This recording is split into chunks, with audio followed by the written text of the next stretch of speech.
Зуфар Азизов, Түркістан облысының президенттік көп сайыстан аға жаттықтырушысы. Сондай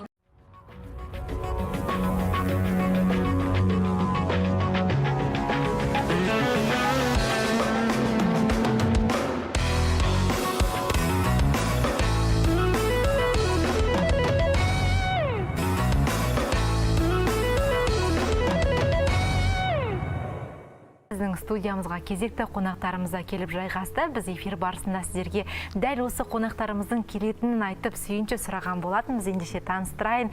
Тараз марафонынан жеңіспен келген біздің мақтаныштарымыз Зуфар Азизов, Түркістан облысының президенттік көп сайыстан аға жаттықтырушысы. Енді Зуфар мырза, есіміңіз ерекше. Жеңіс дейтін мағынаны білдіреді дедіңіз енді.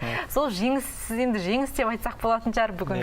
Өзіңіздің бапкерлігіңізбен осы кішкентай ғана қызды дайындаған екенсіз. Дайындықтар қалай жүрді? Бұл жарысқа қалай дайындалдыңыздар? Қанша уақыт дегендей?